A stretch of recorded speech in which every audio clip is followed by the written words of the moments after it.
গল্পটা তোমাদের বলবো সেটা কোনো বানানো বা কল্পনীয় না, এটা পুরোপুরি সত্যি একটা ঘটনা। শ্যামনগরের কালীবাড়ি, এটা তো তোমরা অনেকেই চেনো, কিন্তু এর আসল কাহিনী কি তোমরা জানো? ছোটবেলায় দাদু ঠাকুমার মুখে শুনেছিলাম শ্যামনগরের কালীবাড়িটা নাকি আগে রাস্তার দিকে মুখ ছিল, পরে নাকি গঙ্গার দিকে ঘুরে যায়। কি একটু আজব মনে হলো তো? আমারও মনে হয়েছিল। চলো এর পেছনের আসল গল্পটা জানা যাক।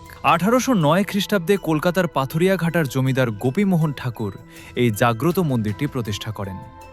এটি মূলত ব্রহ্মময়ী কালী মন্দির নামে পরিচিত এবং জমিদারদের দ্বারা প্রতিষ্ঠিত হয়েছিল। অনেক বছর আগে ওই এলাকার জমিদার ছিলেন গোপীমোহন ঠাকুর। তার সংসারে সব ছিল, কিন্তু সন্তান ছিল না। বহু বছর ধরে তিনি আর তার স্ত্রী মা কালীকে ভক্তি ভরে পূজা করতেন সন্তান পাওয়ার আশায়। জমিদার গোপীমোহনের ইচ্ছা ছিল একটি কন্যা সন্তান পাওয়ার। মা কালীর আশীর্বাদে একদিন তাদের ঘরে কন্যা সন্তান জন্ম নেয়। সবাই খুব খুশি। ধীরে ধীরে মেয়েটা বড় হতে থাকে। গোপীমোহন ঠাকুরের কন্যার নাম ছিল ব্রহ্মময়ী। কিন্তু ছোটবেলা থেকেই মেয়েটার মধ্যে কিছু অদ্ভুত ব্যাপার দেখা যেত। সে মাঝরাতে একা একা মন্দিরে চলে যেত। পূজার সময় তার আচরণ একেবারে অন্যরকম হয়ে যেত। গ্রামের অনেকেই বলতো এটা সাধারণ মেয়ে না। সময়ের সাথে সাথে সবাই বিশ্বাস করতে শুরু করে এই মেয়েটি আসলে মা কালী নিজেই মানব রূপে এসেছেন। একদিন মেয়েটি তার মাকে বলে, মা আমি যাই। কিছু না বুঝেই মা বলে, হ্যাঁ যা। তারপর মেয়েটা বাবার কাছে যায় এবং একই কথা বলে, ও বাবা আমি যাই। জমিদার গোপীমোহন তখন কিছু জরুরি কাজে ব্যস্ত ছিলেন। ব্রহ্মময়ী বারবার জিজ্ঞেস করায় তার বাবা রেগে বলে ওঠেন, যা তো যা। এজন্য দেখবে ছোটবেলায় যদি আমরা কেউ কোথাও যাওয়ার সময় যাই বলতাম, তাহলে মা ঠাকুমারা একটু বকতেন, যাই বলতে নেই আসি বলতে হয়। তাই হোক, এরপর ব্রহ্মময়ী বাড়ি থেকে বেরিয়ে একটা শাঁখারিকে দেখতে পায়। তার কাছে শাঁখাপলা পরার জেদ করে। পরে বাধ্য হয়ে সেই বিক্রেতা তাকে শাঁখা পরিয়ে দেন।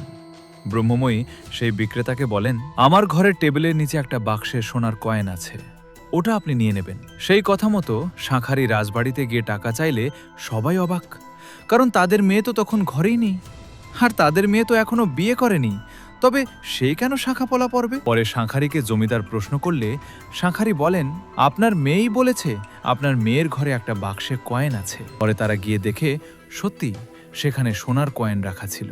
মহারাজা শাঁখারির কাছে তার মেয়ের কথা জিজ্ঞেস করলে শাঁখারি বলেন, আপনার মেয়ে গঙ্গায় স্নান করতে নেমেছিল, কিন্তু আর উঠে আসেনি। এতে জমিদার গোপীমোহন শোকাহত হয়ে ভেঙে পড়েন। রাতে মা কালী তাকে স্বপ্নে দেখিয়ে গঙ্গার পারে একটি মূর্তির কথা বলেন। পরে গোপীমোহন সেখানে পৌঁছালে সত্যি সত্যি একটি মা কালীর মূর্তি পান। সেটা তিনি তার মেয়ের নামে মা কালীর মন্দির প্রতিষ্ঠা করেন এবং মা কালীর নাম রাখেন ব্রহ্মময়ী। প্রচলিত আছে, সাধক রামপ্রসাদ সেন যখন নৌকা করে গঙ্গা দিয়ে যাচ্ছিলেন, তখন তার গানের টানেই দেবী মূর্তির মুখ পূর্ব দিক থেকে পশ্চিম দিকে ঘুরে গিয়েছিল। সেই থেকেই মন্দিরের কালীমূর্তি পশ্চিমমুখী। আপনারা কি মনে করেন এটি আসলেই সত্য ঘটনা নাকি কল্পনীয়? কমেন্ট বক্সে জানিয়ে যাবেন। মা কালীর আশীর্বাদে সবার দিন শুভ হোক। জয় বড় মা।